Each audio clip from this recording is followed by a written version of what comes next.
Welcome back. Last video में हमने ये वाला एक फंक्शन बनाया था जिसमें हमें 3 वैल्यू में से सबसे छोटा वैल्यू आउटपुट करता था ये फंक्शन। आज हम इसी फंक्शन को किसी और वे में बनाएंगे। ये हो सकता है आपके लिए ये सारा लेंदी हो, पर मैं आपको एक कॉन्सेप्ट के बारे में बताना चाहता हूँ, इसीलिए मैं आपको इसे अलग वे में सॉल्व करना सिखा रहा हूँ। तो सबसे पहले हम क्या करते हैं, हम दो नंबर को कंपेयर करने वाला एक फंक्शन बनाते हैं जिसका नाम रखते हैं हम स्मॉल। वो फंक्शन क्या करेगा, वो फंक्शन हमारे से 2 इनपुट लेगा और दोनों इनपुट में से कंपेयर करेगा कि हमारे पास सबसे छोटा इनपुट कौन सा है और उसे हमारे रिटर्न करेगा। तो हमें उसके लिए फंक्शन बनाते हैं डिफाइन स्मॉल। स्मॉल फंक्शन में हम 2 पैरामीटर डालते हैं num1 num2। अब हम इसमें कंपेयर करवाते हैं इफ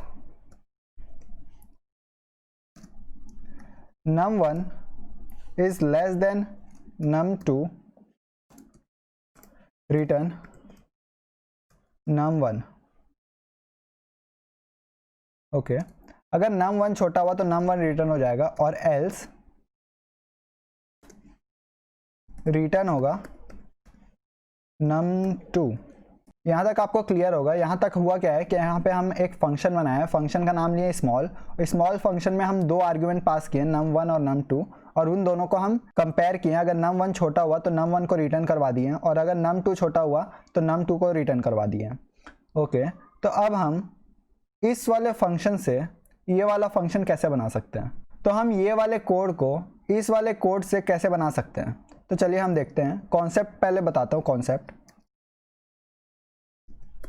कॉन्सेप्ट क्या है हमें इस प्रोग्राम को करने का। देखिए हमारे पास, देखिए ये जो हमारा कोड था, ये कोड हमसे 3 इनपुट लेता था और 3 इनपुट में से एक आउटपुट देता था जो कि सबसे छोटा हो।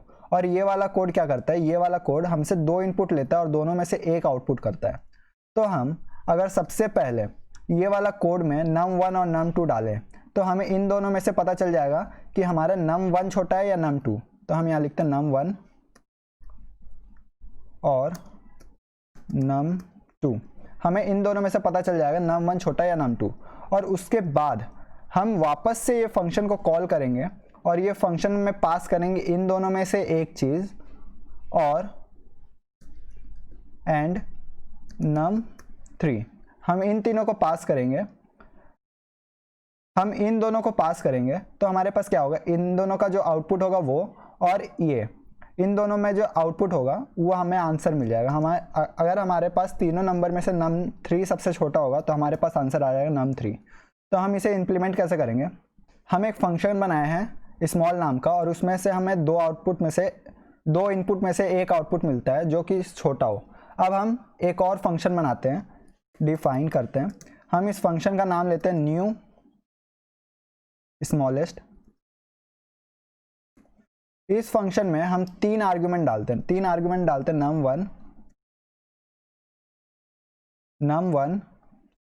num2 num3।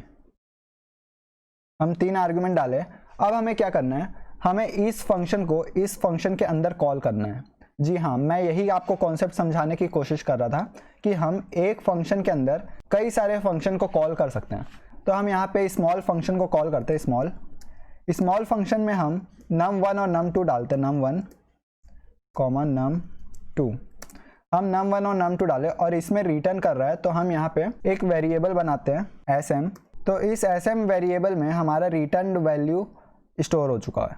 अब हम क्या करेंगे, हम फिर से स्मॉल फंक्शन को कॉल करेंगे और इसमें sml स्मॉल नाम का वेरिएबल में हम sm स्मॉल। अब हम क्या करेंगे, हम sm वेरिएबल में जो वैल्यू स्टोर है उसे और num3 इन दोनों को पास करेंगे और इन दोनों का जो आउटपुट आएगा वो sml नाम के वेरिएबल में स्टोर हो जाएगा। तो हमको करना क्या बस है, हमें रिटर्न करवाना है रिटर्न sml। तो चलिए हम इसे रन करते हैं। हम एक बार कॉल करते हैं फंक्शन को num small। अब इस फंक्शन में हम डालते हैं 3 इनपुट डालते हैं हम 2 3 4 डालें और हमें इसे प्रिंट करवाना है। तो प्रिंट के लिए प्रिंट फंक्शन यूज़ करते हैं। अब मैं इसे सेव करके अब मैं इसे रन करता हूँ। ये देखिए हमारे पास आउटपुट आया 2। 2 क्यों आया, क्योंकि इन तीनों में से सबसे छोटा 2 था। अब मैं इसको हटाता हूँ, यहाँ पे लिखता हूँ 3, यहाँ पे लिखता हूँ 2 और यहाँ पे 4। अब मैं इसे सेव करता हूँ, ये देखिए अभी भी हमारे पास 2 आया। अब अगर मैं यहाँ पे 2 को 23 किया, 4 को 47 किया, अब हमारे पास आउटपुट क्या आएगा? अब आउटपुट आया 3। अब इस 3 को मैं 36 किया और अब मैं आउटपुट देखा तो ये देखिए हमारे पास 20। तो ये हम ऐसे किए। हम चाहें तो इसके जगह यूज़र से इनपुट भी करवा सकते हैं, आप उसे खुद कीजिए। तो मुझे इस वीडियो में यही बात क्लियर करनी थी कि एक फंक्शन के अंदर हम कई सारे फंक्शन को कॉल कर सकते हैं, और इसी कॉन्सेप्ट के ऊपर आपका नेक्स्ट एक्सरसाइज होने वाला है, तो आप उसे सॉल्व कीजिएगा।